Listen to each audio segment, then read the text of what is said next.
Hello everyone, my name is Daniel and welcome back to Tech Wright.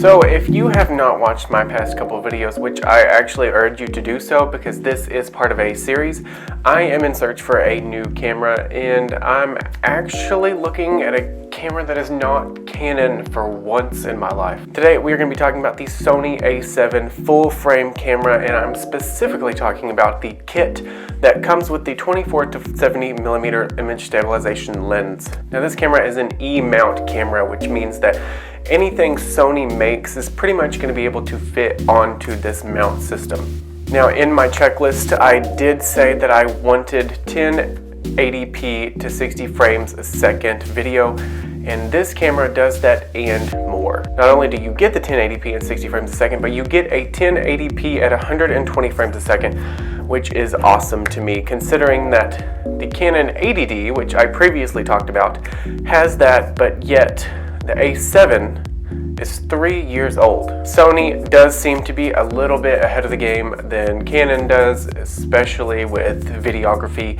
and photography. They are getting pretty darn good. One of the deal breakers for me was an articulating flip out screen like I was talking about in my previous two videos.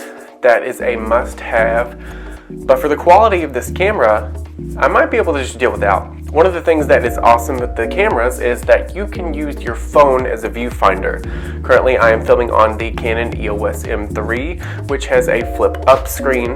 The Canon 80D, which I previously talked about, has a flip out screen.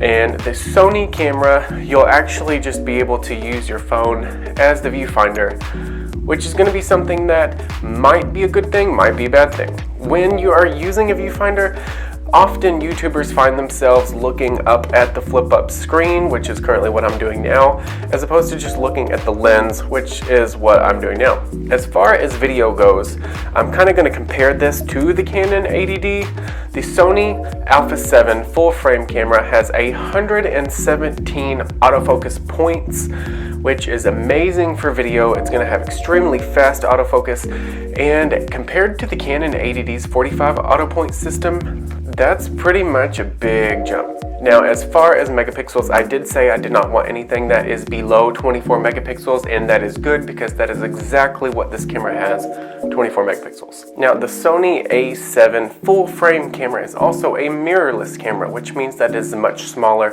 much more compact in every way. The body, as you can see in the top corner, is actually a lot skinnier and a lot smaller than the Canon 80D, and it's going to be something that you can fit into your hand. Now, sometimes I do like portability because I do travel a lot, so that would be a good fit for me, but a lot of the times, bigger equals better in the customer's eyes. Let's say you're a photographer and you bring a little bitty small Sony a7 full frame camera to a photo shoot. They're going to think you're a little bit more of an amateur as opposed to if you showed up with a big DSLR that has several interchangeable lenses, because in the customer's eye, bigger seems to be better for some reason. So for some reason, Sony is notorious for taking better low light shots. And for those of you who don't know, ISO on a camera, the higher it is, the more light that is let into the lens and the better picture you're going to get in low light. Now, the Sony a7 does not have a touchscreen, which is another thing that I really wanted on my list. So that might be a problem for me, especially with all of the features that another camera has. It also does not have the time-lapse feature, and the previous cameras that I talked about does, and that really kind of upsets me because I was excited about that. But given the fact that my vlogs are going to be decreasing a lot on this channel, and I'm mainly going to be focusing on the technology aspect here, I might not even need that feature.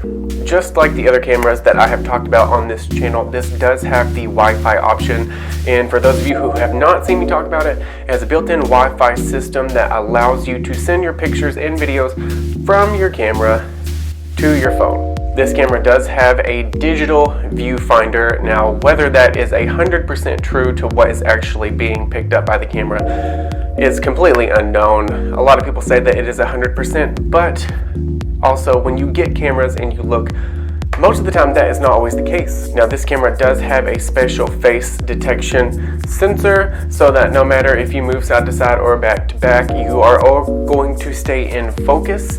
And mainly the reason that I am staying in focus and able to move back and forth so quickly right now is because I'm using a manual wide angle lens. But you camera people already know that, don't you? This does have a mic input and a mic output, which is actually kind of awesome. That did not come out in the Canon series until the 80D was born, released. You know what I mean? Which allows you to record with an external mic, which is something a lot of people do these days, and then plug in your earphones so that you can play back and listen to make sure that was good. Not only is that awesome in general, but for video creators that is awesome, because instead of having to take out the SD card, put it in your computer, listen to that footage, which is something that I have to do right now, you can just plug in your earphones. Now, I don't exactly have a whole lot to say about this camera other than the fact that you get less features than the 80D, but for the exact same price. It retails for about $1,399, which to me seems very steep for a camera that is 3 years old. The Canon 80D is 9 months old and retails for exactly the same price if you get the 18-135 kit lens with it. And the Canon EOS M5, which is what I'm going to be talking about in my next couple of videos, is cheaper, has better specs than the DSLRs, and could potentially have better specs than the Sony, but you'll have to watch that video to find out. Put a comment down below. Please let me know if you have this camera. What do you like about it? What do you not like about it? And if you have any other camera suggestions, please let me know in the comments below so I can throw something else into the running in research, because I want an amazing camera for the cheapest possible price that I can get. Be sure to like this video, put that comment down below, help me out, let me know what you think, and subscribe to this channel if you have not already done so. I love all of you guys, and I will see you later. Peace!